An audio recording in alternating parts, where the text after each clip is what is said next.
नमस्कार दोस्तों, I hope आप सभी लोग ठीक होंगे, सुरक्षित होंगे अपने घर के अंदर। तो जैसा कि क्या आप जानते हैं कि जापान के अंदर जितनी भी ज़्यादातर जो भी लेडीज़ होती हैं वो एक हैंडसम मैन को अपॉइंट करती हैं, यानी कि पैसे देकर उनके साथ रोने के लिए और इस चीज़ के अंदर उनके फिर एक आंसू पोंछने के लिए। तो चलिए आज की इस वीडियो के अंदर हम बात करने वाले हैं दूसरी कंट्रीज़ के कुछ ऐसे अनोखे कानूनों के बारे में कि आप भी सोचोगे कि क्या इस तरह के भी कानून असलियत में किसी देश के अंदर हो सकते हैं। तो इसमें सबसे पहला कानून निकल कर आता है थाईलैंड देश का, जिसके अंदर ये माना जाता है कि 2014 के अंदर थाईलैंड के अंदर एक ई सिगरेट्स के ऊपर, यानी कि जिसे हम इलेक्ट्रॉनिक सिगरेट बोल देते हैं, उस चीज़ के ऊपर उसकी सरकार द्वारा कंप्लीटली बैन लगा दिया गया था। यानी कि एक कंप्लीटली रिस्ट्रिक्शन है कि अगर कोई भी व्यक्ति एक थाईलैंड देश के अंदर एक ई सिगरेट पीता हुआ पकड़ा जाता है तो उस चीज़ के अंदर उस व्यक्ति को कम से कम 10 साल की जेल हो सकती है। और इसी के साथ साथ ये जो लॉ है ये हर व्यक्ति के ऊपर एक लागू होता है, बेशक वो व्यक्ति एक थाईलैंड देश के अंदर रहता हो या फिर अगर कोई भी व्यक्ति किसी दूसरी कंट्री से भी थाईलैंड देश के अंदर ट्रैवल करता है तो इस चीज़ की रोक उस व्यक्ति के ऊपर भी लगाई जाएगी। फ्यूचर के अंदर अगर आप भी इंडिया से थाईलैंड के अंदर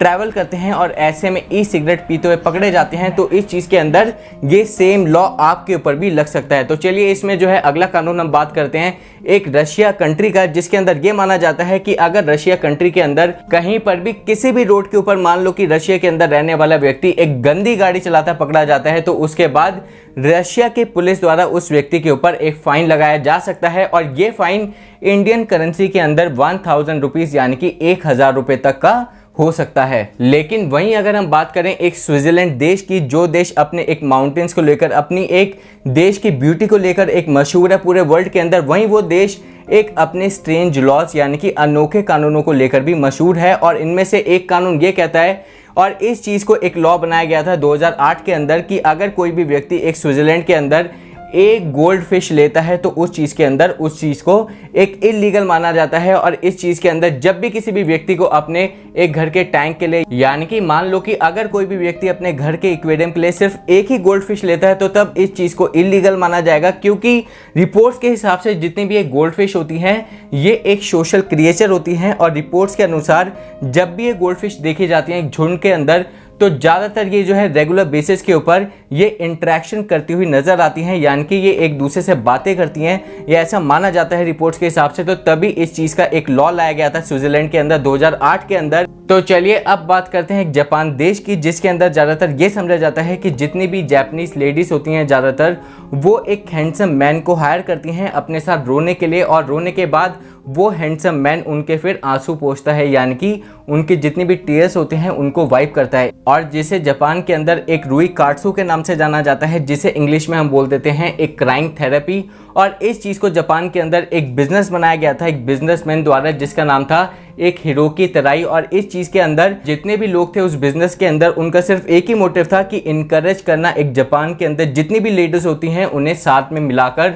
रोने के लिए, क्योंकि जापान के अंदर ये समझा जाता है कि जितना एक व्यक्ति रोएगा उतना ही उस व्यक्ति का एक जितना भी स्ट्रेस होता है, जितनी भी टेंशन्स होती हैं वो ख़त्म होती हैं। तो इसी कारणवश इस चीज़ को जापान के अंदर एक लॉन्च किया गया था। लेकिन वहीं अगर मैं बात करूं हमारे देश के कानूनों की, तो हमारे देश के अंदर एक ऐसा भी कानून है जो ये बात करता है कि अगर आप मान लो कि कोई भी एक चोरी हुआ सामान को खरीदते हैं तो उस चीज़ के अंदर आपके ऊपर एक FIR दर्ज हो सकती है और इसी चीज़ के अंदर आपको जेल भी जाना पड़ सकता है। ये जो कानून है ये IPC के अंदर सेक्शन 411 के अंदर एक्सप्लेन कर रखा है और ये कानून का नाम है डिसऑनेस्टली रिसीविंग स्टोलन प्रॉपर्टी। और ये कानून ये बात करता है कि मान लो कि अगर इंडिया के अंदर कोई भी व्यक्ति एक ऐसा कोई भी सामान लेता है जो कि एक चोरी हुआ सामान है, वो कुछ भी हो सकता है, वो गाड़ी हो सकती है, वो कंप्यूटर हो सकता है, वो लैपटॉप हो सकता है, या फिर घर का एक कोई भी फ़ोन हो सकता है, एक रेडियो हो सकता है, टीवी हो सकता है। तो ऐसे में अगर उस व्यक्ति को ये पता है कि ये सारी कोई भी चीज़ जो मैं खरीद रहा हूँ वो एक चोरी हुआ सामान है, और ऐसे में फ्यूचर के अंदर अगर वो कंप्लेंट,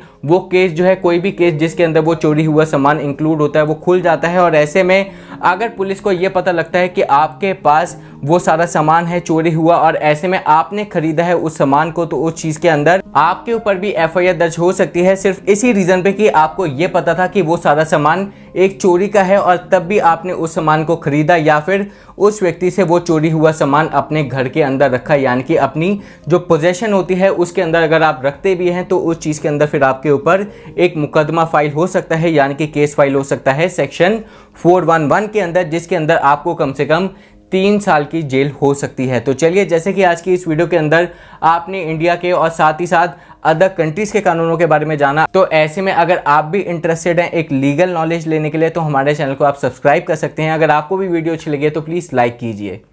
धन्यवाद।